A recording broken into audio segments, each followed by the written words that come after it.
ಅದೇ ಈಗ ವಿಪಕ್ಷ ನಾಯಕರು ಸದನದಲ್ಲಿ ಹೋರಾಟ ಮಾಡೋದಕ್ಕೆ ತೀರ್ಮಾನವನ್ನು ಮಾಡ್ಕೊಂಡಿದ್ದಾರೆ. ಮೊದಲ ದಿನವೇ ಪಾದಯಾತ್ರೆ ಮಾಡಿದ್ರು ಜಂಟಿಯಾಗಿ.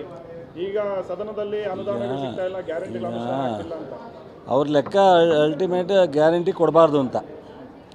ಗ್ಯಾರಂಟಿನೂ ಕೊಟ್ಟು ಅಭಿವೃದ್ಧಿನೂ ಮಾಡ್ತಾಯಿದ್ದೀವಿ. ಅವ್ರ ಕೈಲಿ ಗ್ಯಾರಂಟಿನೂ ಕೊಡೋಕ್ಕಾಗಲಿಲ್ಲ, ಅಭಿವೃದ್ಧಿನೂ ಮಾಡೋಕ್ಕಾಗಲಿಲ್ಲ. ಅದರಿಂದ ನಾವು ಮಾಡೋಕ್ಕಾಗದೇ ಇರೋವಂಥ ದೊಡ್ಡ ಪ್ರಮಾಣದ ಗ್ಯಾರಂಟಿ ಕೊಟ್ಟವ್ರೆ. ಅದು ಹೆಂಗೆ ಡೆಲ್ಲಿನಲ್ಲಿ ಇವರ ಮೋದಿ ಅಮಿತ್ ಶಾ ನಾವು 2,000 ಕೊಟ್ಟದ್ದು 3,000 ಕೊಟ್ಟವ್ರಲ್ಲ. ಹಾಂ, ಸೊ ನಮ್ಮ ಸರ್ಕಾರ ನಾವು ಹೇಗೆ ಮಾಡಬೇಕು ಅನ್ನೋದು ನಮಗೆ ಅನುಭವ ಇರ್ತಕ್ಕಂಥವ್ರು ಮುಖ್ಯಮಂತ್ರಿ ಇದ್ದಾರೆ, 100 ವರ್ಷ ಇತಿಹಾಸ ಇರ್ತಕ್ಕಂಥ ಪಕ್ಷದ ಹೈಕಮಾಂಡ್ ಇದೆ.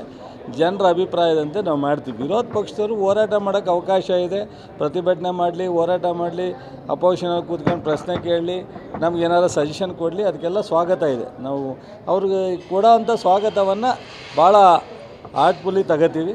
ಯಾವುದು ಸರಿ ಇದೆ ಅದು ಮಾಡೋಣ ಸರ್. ಆಮೇಲೆ ಡಿ ಕೆ ಶಿವಕುಮಾರ್ ಅವರು ಸರ್ ಸಿನಿಮಾ ರಂಗದ ಬಗ್ಗೆ ನೆಟ್ಟು ಪಾಲ್ಟು ಟೈಟ್ ವಿಚಾರ ಪ್ರಸ್ತಾಪ ಆಯ್ತು ರೀ. ಅಲ್ಲಿ ನೋಡಿರಿ, ಡಿ ಕೆ ಶಿವಕುಮಾರ್ ಒಬ್ಬರು ಹಿರಿಯ ಪಕ್ಷದ ಅಧ್ಯಕ್ಷರಾಗಿ ಅನೇಕ ಸಂದರ್ಭದಲ್ಲಿ ಖಾತೆ ಸಚಿವರಾಗಿ ಈಗ ಉಪಮುಖ್ಯಮಂತ್ರಿಯಾಗಿ ಕೆಲಸ ನಿರ್ವಹಿಸ್ತಾಯಿದ್ದಾರೆ. ಅವರು ಒಂದು ಚಲನಚಿತ್ರ ಮಂಡಳಿ ಮಾಡಿರ್ತಕ್ಕಂಥ ಫಂಕ್ಷನ್ನು ಸರ್ಕಾರ ಅದಕ್ಕೆ ಕೈ ಜೋಡಿಸಿರೋದಕ್ಕೆ ಎಲ್ಲರೂ ಬಂದಿಲ್ಲ ಅನ್ನೋ ಒಂದು ಉದ್ದೇಶದ ಹಿನ್ನೆಲೆಯಲ್ಲಿ ಮಾತನಾಡಿದ್ದಾರೆ. ಅದನ್ನು ನಾವು ಭಾಳ ವಿಕೋಪಕ್ಕೆ ತೊಗೊಂಡೋಗುವಂಥ ಅವಶ್ಯಕತೆ ಇಲ್ಲ ಅಂತ ಅನಿಸುತ್ತೆ. ಮಾತನಾಡೋ